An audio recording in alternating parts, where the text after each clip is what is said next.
Yigitlar, Ramazon musobaqasiga tayyormisiz? Tayyormiz. Ajoyib. Birinchi savolimizni eshiting unda. Nima uchun Ramazon oylarining sultoni? Chunki Qur'oni Karim nozil bo'lgan oy. To'ppa-to'g'ri. Ramazonda yana qaysi muqaddas kitoblar nozil bo'lgan? Qur'on, Tavrot, Injil, Zubur va yo'q, nima edi? Zabur.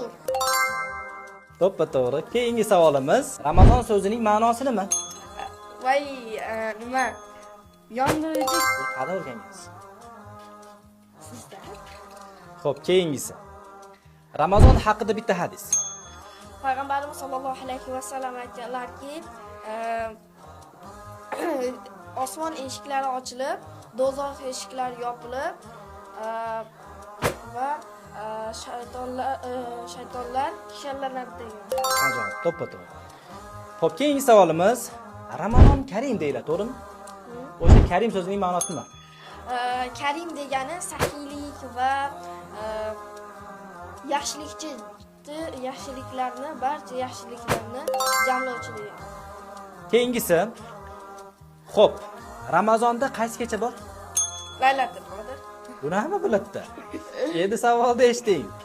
Laylatul qadrda qilingan ibodatning ajri qanaqa? Ming oydan afzal. Ajoyib, to'ppa-to'g'ri. Laylatul qadr kechasi qaysi farishta tushadi? Jabroil. Inshaalloh. Ro'zadorning og'zidan chiqayotgan hidni payg'ambarimiz alayhisolatu vasallam nimaga o'xshatadi? Mushtabarga. Ro'zani nima bilan ochgan eng afzal? Payg'ambarlarga xurmo degan. Xurmo bilan. Xurmo bilan, ha? Keyingi savolimiz, ro'za qanday ibodat? Eng ulug' ibodatlar. Ibodat. Sunnatmi, vojibmi?